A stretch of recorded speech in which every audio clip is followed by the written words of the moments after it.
Ini Tuhan sedang banyak berbicara kepada gereja Tuhan. Ya, terutama saya secara pribadi hari-hari ini saya banyak mendengarkan apa yang Tuhan sampaikan, dan selalu yang Tuhan taruh itu dimanapun kamu menyampaikan firman-Ku, jangan pernah lupa untuk ingatkan umat-Ku untuk mempersiapkan diri kedatangan Tuhan kali yang kedua. Kita melihat semua tanda satu persatu tergenapi. Ya, tetapi ada yang tanya sama saya, Bu, katanya tanggal 25 ini mau rapture, mau pengangkatan. Ya, menurut Ibu Debbie bagaimana? Saya bilang saya belum dapat undangan. Ya, kalau ada yang bilang Tuhan datang tanggal 25 bulan ini, tahun ini, udah pasti itu sesat. Jangan percaya, karena Alkitab berkata tidak ada satu orang pun yang tahu. Dan Tuhan tidak pernah kasih tanggal. Tapi Tuhan memberi tanda akan kedatangannya kali yang kedua. Dan tanda kedatangan Tuhan dikatakan bahwa sebelum kedatangan Tuhan kali yang kedua akan datang dulu kemurtatan yang besar.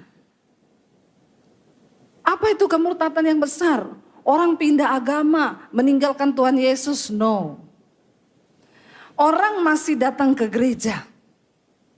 Orang masih mengaku percaya Tuhan. Tapi mereka hidup sudah tidak takut akan Tuhan. Mereka masih ke gereja hari Minggu, tapi mereka sudah tidak lagi hidup menghormati Tuhan.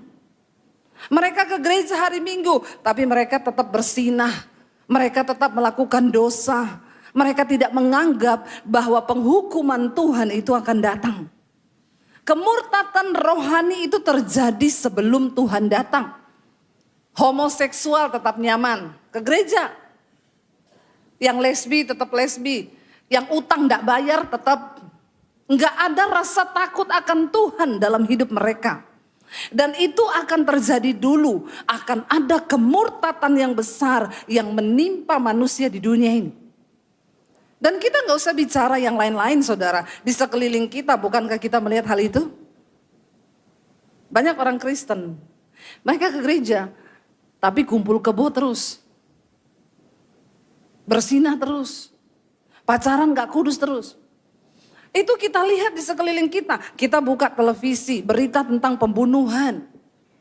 Ya, berapa hari yang lalu seorang influencer muda di Amerika, Charlie Kirk, dia ditembak mati, saudara, di depan semua orang. Dia lagi membahas tentang penembakan liar di Amerika. Lagi membahas tentang penembakan liar. Dia lagi ngomong, tiba-tiba peluru masuk di leher. Mati di tempat. Dia adalah seorang muda yang sangat dipakai, saudara, untuk mengembalikan nilai-nilai firman Tuhan di Amerika. Kenapa? Kita tahu bersama sekarang nilai-nilai firman Tuhan di sana mulai bergeser. Free sex boleh di mana-mana. LGBT, bahkan gereja di sana dipaksa untuk menikahkan sesama jenis. Kalau nggak dinikahkan, pendetanya bisa dipenjara karena dianggap tidak taat pada hukum negara. Itu terjadi sekarang. Dan si Charlie ini, dia kembali, saudara, menegakkan kebenaran firman Tuhan bahwa itu dilarang sama Alkitab. Tidak ada yang berani menyuarakan itu. Dia menentang aborsi, dia menentang free sex di kalangan anak-anak muda. Tiba-tiba dia mati. Seluruh dunia heboh. Bayangkan ditembak dari jarak jauh dan di depan ribuan orang begitu. Kita buka berita di Indonesia. Pejabat di tempat kosnya mati di lakban. Di Indonesia enggak usah pakai penembak. Lakban aja bisa bunuh orang. Iya enggak, saudara? Di lakban. Ya, yang lebih ajaib lagi, hasil investigasi menunjukkan dia melakban dirinya sendiri. Dan mati. Lalu motif itu ditiru, saudara. Berapa minggu kemudian ada kepala bank mati di lakban. Dia enggak? Di lakban, saudara. Jadi saya sekarang di rumah kalau lihat lakban agak-agak. Aduh, takut, saudara ya. Aduh, lakban loh, lakban. Ngeri nih, di Indonesia nggak usah aneh-aneh, pakai lakban. Buka lagi berita pasangan kumpul kebo dimutilasi sama pasangannya, dipotong jadi 64 atau 66 potong. Pasangan kumpul kebo. Karena dia pikir itu kebo. Makanya nanti akan ada rahasia di tempat-tempat kos dan kontrakan. Ini pasangan kebo atau orang? Iya saudara. Banyak hal terjadi hari-hari ini yang kita buka berita. Waduh di Nepal kerusuhan. Ya sampai pejabatnya dibakar dan lain sebagainya. Kita bersyukur kemarin di Indonesia itu masih kita banyak yang berdoa. Sehingga nggak kebablasan. Tapi ini ada loh dan terjadi di depan mata kita saudara. Belum lagi kita lihat berita perang. Ya ini sekarang bangsa ini melawan ini, itu melawan itu melawan itu. Kita buka lagi berita gempa bumi, banjir bandang tiba-tiba datang di Bali. Alkitab bilang sebelum kedatangan Tuhan akan begitu banyak berita-berita yang menakutkan. Bencana alam, gempa bumi, sekarang ring fire-nya di Pulau Jawa ini aktif semua gunung berapinya. Tinggal tunggu waktu katanya Pulau Jawa bisa terbelah jadi 2.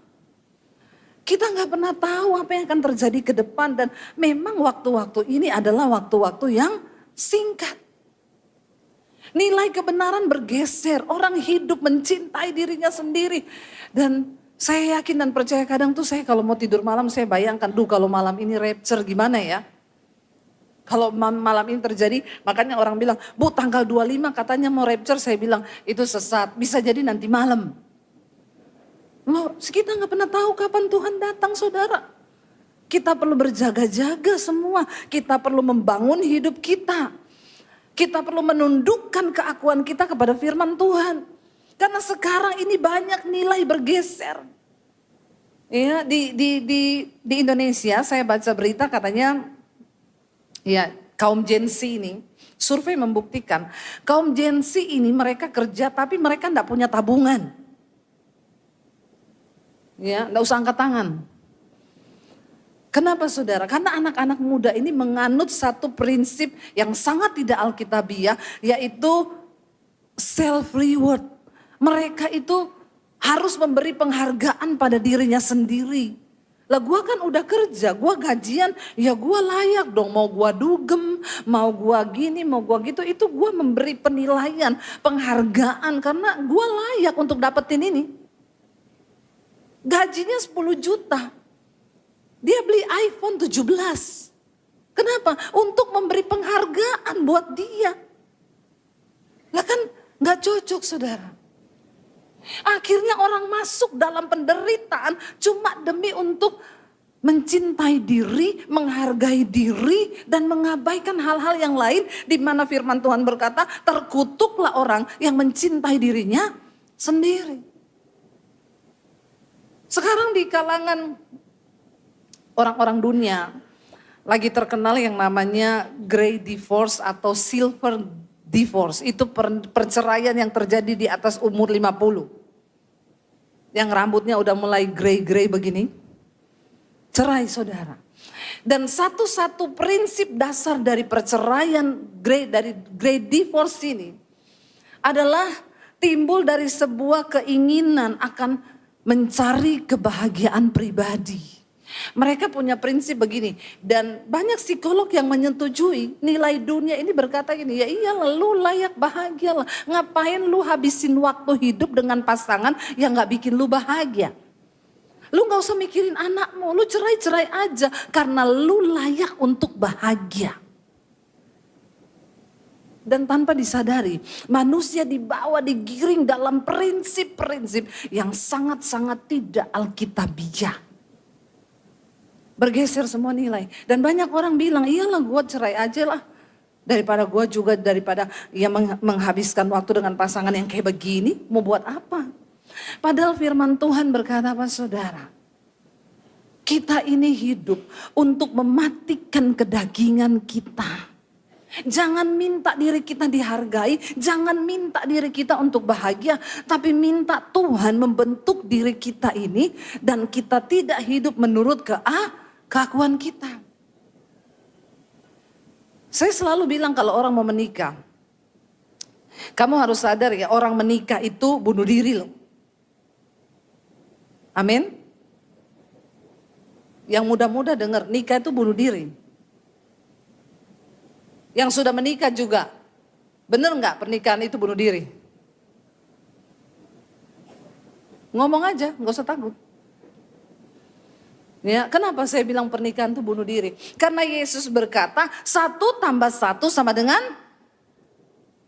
2. 1. Pernikahan itu hitungannya, hukumnya 1 tambah 1 sama dengan 1. Kenapa harus jadi 1?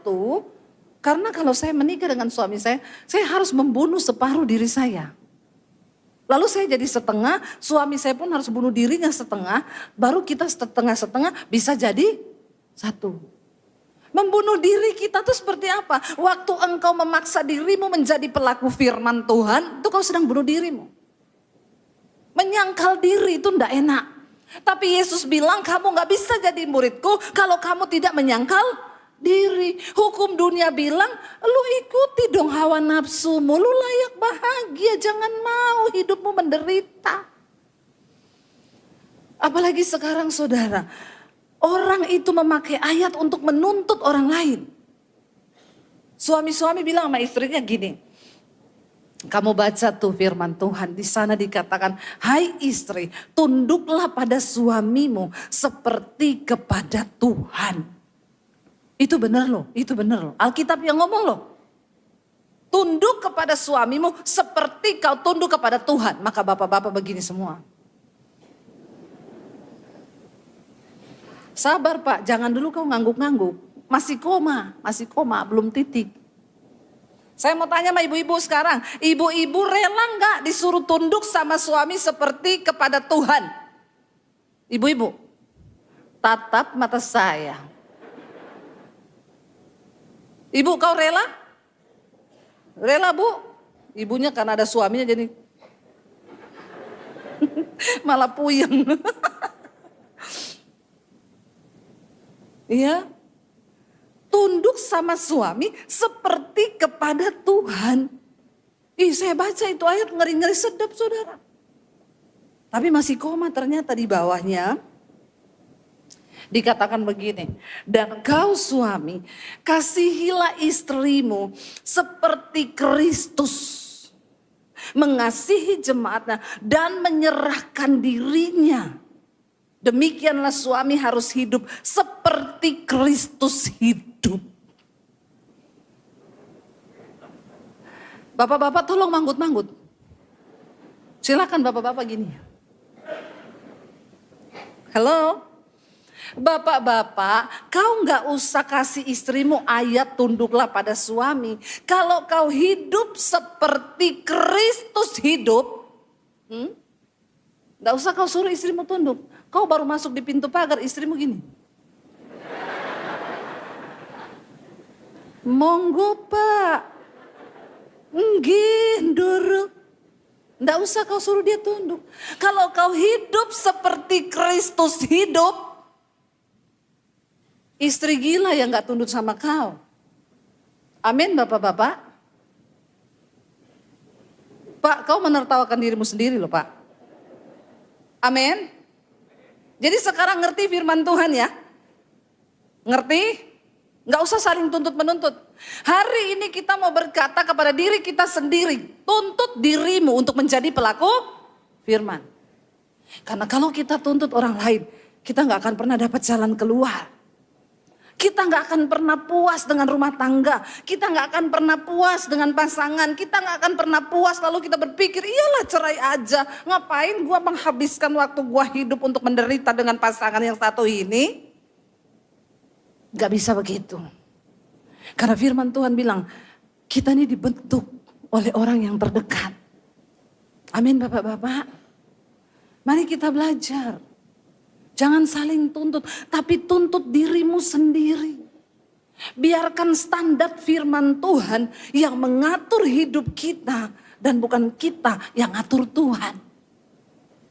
Mari buka bersama Injil Matius pasal yang ke-20 saudara. Kita lihat Injil Matius pasal yang ke-20. Firman Tuhan berkata di sana ayat yang pertama, kita baca sama-sama. Yesus memberikan satu perumpamaan tentang akhir zaman. Hal kerajaan surga itu sama seperti seorang tuan rumah yang pagi-pagi benar keluar mencari pekerja-pekerja untuk kebun anggurnya. Tuan rumah yang punya kebun anggur itu Tuhan. Dan dia pergi mencari orang yang mau ikut dan percaya kepada dia dan melayani dia. Ayat 2, baca sama-sama. Setelah ia sepakat dengan pekerja-pekerja itu mengenai upah sedinar sehari, ia menyuruh mereka ke kebun anggurnya. Ayat ini bilang setelah ia sepakat, setelah Tuhan itu sepakat dengan pekerja, berarti yang menawarkan upah itu pekerjanya atau tuannya? Ya, pekerjanya minta. Oke, gue mau tapi sehari sedinar ya. Dan ayat ini bilang setelah ia sepakat dengan mereka. Berarti yang menyepakati tuannya ini. Atas permintaan para pekerja. 1 hari dibayar 1 dinar. Lalu mereka disuruh pergi kerja. Kira-kira pukul 9 pagi tuannya ini keluar pula. Lalu dilihatnya lagi ada orang-orang lain nganggur di pasar. Daripada nganggur, katanya kepada mereka, pergi jugalah kamu ke kebun anggurku dan apa yang pantas akan kuberikan kepadamu. Dan mereka pun pergi. Saya mau tanya, pekerja yang kedua ini dipanggil, mereka kasih harga enggak? Enggak. Mereka terserah tuannya aja lah. Terserah tuan, lalu tuannya bilang oke. Nanti apa yang aku anggap pantas ya, kamu tak kasih. Mereka juga oke lah daripada gak kerja. Kira-kira pukul 12 dan pukul 3 petang ia keluar pula dan melakukan sama seperti tadi. Kira-kira pukul 5 sore ia keluar lagi dan mendapati orang-orang lain pula. Lalu katanya kepada mereka, mengapa kamu menganggur? Udah jam 5 sore ini udah mau malam. Dia lihat lagi ada orang nganggur. Mengapa kamu menganggur saja di sini sepanjang hari? Kata mereka kepadanya, karena tidak ada orang mengupah kami. Katanya kepada mereka, pergilah jugalah kamu ke kebun anggurku.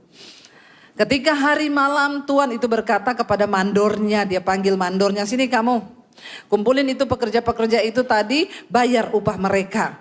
Mulai dari mereka yang masuk terakhir jam 5 sore hingga mereka yang masuk lebih pagi.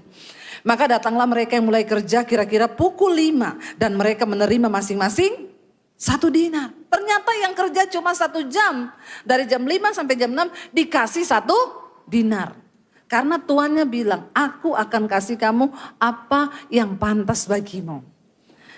Kemudian datanglah mereka yang masuk tak dahulu. Sangkanya mereka pikir pasti kita dapat lebih banyak. Tetapi mereka pun menerima masing-masing 1 dinar juga.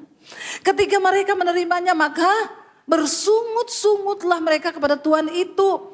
Katanya, masa mereka yang masuk terakhir itu mereka hanya kerja 1 jam. Engkau menyamakan mereka dengan kami yang kerja sehari suntuk bekerja berat menanggung panas terik matahari. Tapi Tuhan itu menjawab seorang dari mereka, saudara, aku tidak berlaku tidak adil loh terhadap kamu. Bukankah aku bayar kamu sesuai kesepakatan 1 hari 1 dinar?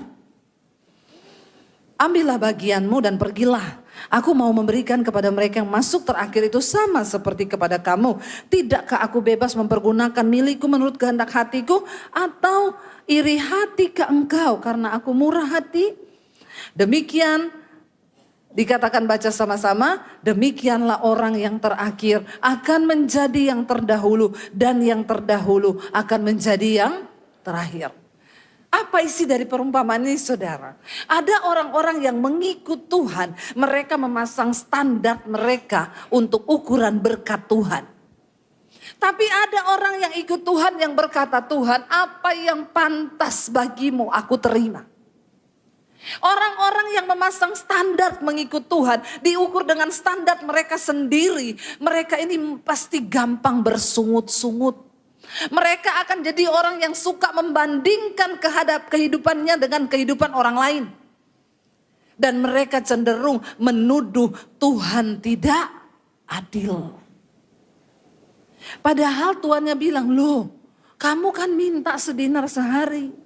Aku bayar kamu sedinar sehari. Kenapa kamu bilang aku ndak adil? Ya ndak adil karena itu yang masuk terakhir. Kenapa kamu juga kasih sedinar? Tuhannya bilang, yo suka-sukaku, yang punya uang kan aku. Kok kamu bisa nuduh aku ndak adil? Waktu kita menjadi orang yang bersungut-sungut dan memasang standar kita menurut ukuran kita di hadapan Tuhan, maka kita ini nggak akan pernah bisa menerima sesuatu pun kemurahan Tuhan dan kita bisa bersyukur. Orang yang begini akan cenderung membandingkan dirinya dengan orang lain. Kenapa dia begitu ya? Kok aku gini? Anak-anak muda sekarang saudara, banyak yang takut nikah. Tingkat pernikahan di kota-kota besar di Indonesia menurun drastis. Tapi tingkat kumpul kebo naik. Ini ya. Tingkat ani-ani naik juga. Karena apa? Ani-ani no, simpanan. Tobat. Ini mengerikan saudara. Kenapa? Mereka itu enggak mau menikah, katanya gini, ya nikah tuh enggak gampang loh, sekolah mahal. Karena mereka suka lihat di sosial media, mereka melihat pernikahannya Luna Maya dan Maxim. Enak banget ya nikah begitu ya. Nikahnya begitu, habis nikah ya nangis di Mercy, kecewa di private jet. Nangis di New York, menderita di Paris. Ini yang gambarannya anak-anak muda sekarang. Yang ada di otak mereka gitu. Saya bilang sama anak saya, papi sama mami dulu nikah gak pernah mikir makan apa loh. Yang kita tahu Tuhan pasti menyertai. Waktu kita hamil pun gak mikir nanti besok, aduh sekolah bagaimana. Ya, saya ketemu anak ini cukup berada, cukup kaya. Dia cuma punya baby satu. Saya tanya, kok gak punya adik lagi? Enggak bu, sekolah mahal. Dunia sekarang ini saudara, karena ada media sosial, orang menggantikan yang menjadi patokan hidup mereka. Itu bukan firman Tuhan lagi. Saya bilang sama anak saya, ya anak saya bilang, ya aku gak mungkin lah nikah sama yang naik motor. Saya bilang kenapa? Ya aku aja naik mobil sekarang. Saya bilang, yang perlu kamu cari itu yang takut Tuhan. Bukan kamu lihat mobilnya apa. Tapi yang takut, kalau kamu dapat suami yang takut akan Tuhan, ya Tuhan pasti akan memberkati rumah tanggamu. Nilai-nilai bergeser saudara. Kenapa? Yang dia lihat tiap hari di media sosial yang begitu. Selain donatur, dilarang mengatur. Ngeri ini sekarang ini memang. Jadi nilai itu saudara diganti semua dengan hal-hal yang kelihatannya benar padahal sesat. Waktu kita ikut Tuhan, kita pasang standar kita ukur berkat Tuhan sesuai dengan kemauan kita. Disitulah saudara, kita nggak akan pernah bisa mengucap syukur dengan hal-hal kecil yang sebenarnya itu besar. Syukuri keluargamu, syukuri istrimu, syukuri anakmu, syukuri suamimu. Daripada engkau berkata, aku ini loh kok gak disayang sama suamiku, mending Tuhan terima kasih Tuhan. Tuhan itu ada bagiku cukup, ampuni aku kalau aku ini terlalu menuntut lebih dan lebih. Amin. Bapak-bapak, daripada engkau berkata, aku ini kok gak dihargai, kok gak dihormati, kok gak gini. Mending kau berkata, Tuhan ampuni aku Tuhan. Berikan aku rasa cukup, apa yang pantas aku syukuri hari ini, aku syukuri. Berhenti melihat keadaan orang lain, berhenti mengukur dirimu seperti orang lain. Ya, tapi belajar untuk sungguh-sungguh hidup menempatkan diri sesuai dengan standar firman Tuhan. Ngeri hari-hari ini iman anak-anak muda tuh banyak yang udah mati saudara. Mereka gak percaya lagi sama Tuhan, tapi mereka masih duduk di gereja.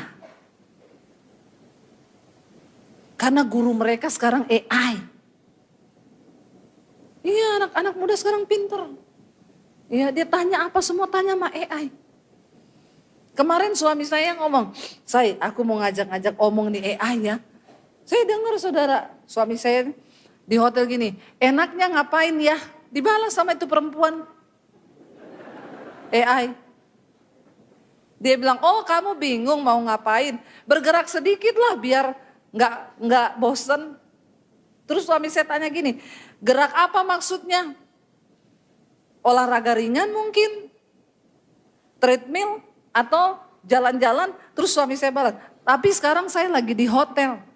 Dia balas, oh biasanya di hotel itu ada yang menyediakan fasilitas gym. Coba kamu jalan-jalan di sekitar hotel. Dalam hatiku ini perempuan kok tahu ya. Sampai saya mau cemburu loh sama dia itu. Mau saya banting tuh HP itu. Dia tahu loh saudara. Itu AI loh. Dia bisa kasih tahu, dia bisa kasih tunjuk. Ibu-ibu hati-hati. Kalau kau sudah gak enak diajak ngomong sama suami. Suamimu ngajak omong AI. Iya loh, dia bilang coba kamu jalan-jalan sedikit ya di samping hotel, mungkin di situ ada kolam renang atau ada gym atau apa. Terus saya suruh suami saya umpan, coba kau bilang, kau mau nggak pacaran sama aku? Terus dibilang sama saya, kamu mau nggak jadi pacarku? Maaf, aku kan mesin, aku nggak punya cinta, pret. Iya, ngeri saudara. Makanya di Jepang itu banyak sekarang pria nikah sama robot. Orang bikin robot wanita bisa dinikahi. Iya, bisa diajak berhubungan, maaf. Ada pria yang nikah sama robot, ditanya, Bapak kenapa nikah sama robot? Saya sudah 3 kali cerai sama orang. Saya stres nikah sama perempuan. Cerewetnya minta ampun, mau ngatur-ngatur. Saya nikah sama robot. Saya nggak pernah berantem. Robotnya nurut. Dalam hati saya belum aja kau lagi hubungan terus korslet. Mati kau, kesetrum. Aneh, sakit jiwa. Kau nikah sama robot. Robot itu nggak ada perasaan. Dia kayak AI tadi, diajak suami saya. Mau nggak kamu jadi pacar saya? Maaf, aku kan hanya mesin. Aku nggak punya rasa. Saya bilang tahu dia ya, ngerti. Ya ada anak muda saudara di Amerika bunuh diri karena pacaran sama AI. Ngeri dunia ini sekarang. Ayo kita mulai belajar bilang Tuhan aku mau mengalami Tuhan. Aku mau Tuhan melepas semua standarku. Dan menundukkan diriku kepada firman Tuhan. Bapak Ibu untuk bisa masuk surga itu bukan orang sembarangan. Saudara mau ke istana presiden aja hari ini. Kalau kau tidak diundang. Kalau kau tidak memenuhi kriteria, kau tidak bisa masuk loh. Itu istana presiden yang cuma di dunia. Bagaimana dengan surga yang mulia? Alkitab berkata, tanpa kekudusan tidak ada seorang pun bisa melihat Tuhan. Mari kita mulai benahi diri sendiri. Daripada kita sibuk tuntut suami, tuntut istri, tuntut ini, tuntut keadaan, tuntut Tuhan. Lebih baik kita tuntut diri kita untuk menyelaraskan apa yang pantas dari Tuhan buat kita terima. Saya berapa hari lalu bacakan satu kesaksian. Dia bilang, Shalom Bu, saya dari Sydney. Saya ini termasuk telat menikah, saya nikah umur 38 tahun. Dan ketika menikah semua orang bilang, wah kamu gak bisa punya anak karena sudah berumur. Tapi saya punya harapan saya bisa punya anak. Saya klaim janji Tuhan, Tuhan aku ini hidup takut Tuhan. Aku ini gak neko-neko, aku itu rajin berdoa. Jadi aku minta Tuhan kasih aku anak. Dia berdoa bertahun-tahun, tidak hamil-hamil. Lalu dia putus asa, dia marah sama Tuhan, dia merasa Tuhan tidak melakukan apa yang dia mau. Bohong, gak usah gereja-gerejaan, gak usah baca firman, dia berhenti ke gereja. Tapi dia bilang ketika saya berhenti ke gereja, saya berhenti cari Tuhan, hati saya semakin kacau. Percayalah saudara, kalau kau coba hidup jauh dari Tuhan, kacau hidupmu. Dia bilang dia makin kacau, tertekan, stres, akhirnya satu kali dia lagi bersih-bersih rumah, dia iseng putar khotbah saya. Tiba-tiba saya lagi khotbah tentang Hana yang menjerit meminta anak kepada Tuhan. Lalu waktu dia dengar khotbah saya, dia cuma iseng ini, Tuhan itu aku loh kayak begitu. Kok enggak kamu jawab? Masih ngeyel lagi sama Tuhan. Malam harinya tapi dia dengar mesbah doa saya. Di situ dia dengar ya, saya berkata, sekalipun Tuhan tolong atau tidak tolong, Tuhan tetap baik. Kau sembuh atau tidak sembuh, Tuhan tetap baik. Itulah iman yang murni di hadapan Tuhan. Lalu dia menangis malam itu, dia dijamah Roh Kudus, dia berlutut di kaki Tuhan dan dia bilang, Tuhan aku minta ampun. Aku sudah menuduh Tuhan tidak adil. Hari ini saya mau katakan, saya punya anak atau tidak, Tuhan tetap baik. Ampuni aku Tuhan. Bahkan aku tidak akan lagi berdoa minta anak. Aku mau Tuhan terima aku kembali, aku mohon pengampunan. Dia kembali ke gereja.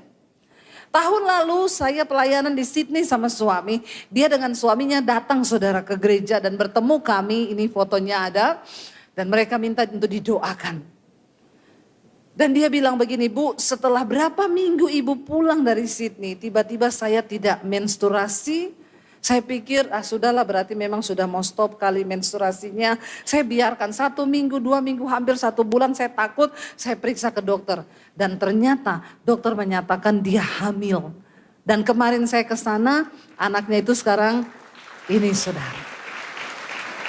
Anak yang sehat, normal. Saat dia tidak lagi meminta. Saat dia bilang, Tuhan ampuni aku. Apa yang pantas bagiku, aku mau terima dari Tuhan. Kalau Tuhan anggap aku tidak pantas punya anak, ya sudah, tidak apa-apa Tuhan.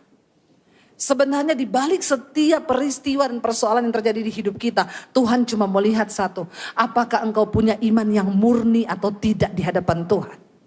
Bagi Tuhan menjawab semua persoalan kita itu hanya semudah dia berfirman. Tapi dia mau lihat sikap hati kita terhadap dia. Apakah engkau punya hati yang murni? Saya dulu pernah menolak dan berkata, Tuhan kau tidak adil. Saya undang imam musik maju ke depan. Waktu saya diusir dari keluarga saya, papi saya bilang, kalau kau mau ikut Yesus, keluar dari rumah ini, jangan anggap kamu punya keluarga.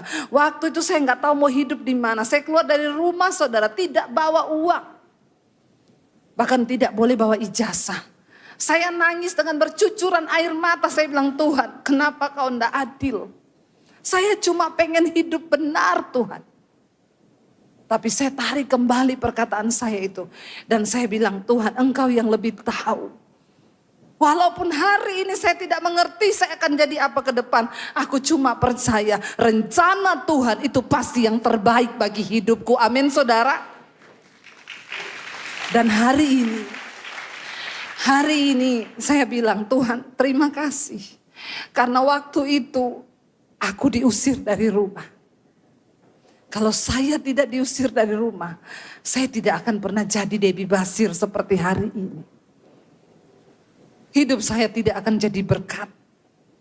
Tapi karena Tuhan izinkan saya diusir, yang waktu itu merupakan ketidakadilan buat saya. Mungkin hari ini engkau tidak mengerti apa yang engkau alami saudara. Dan mungkin engkau berpikir Tuhan ini tidak adil.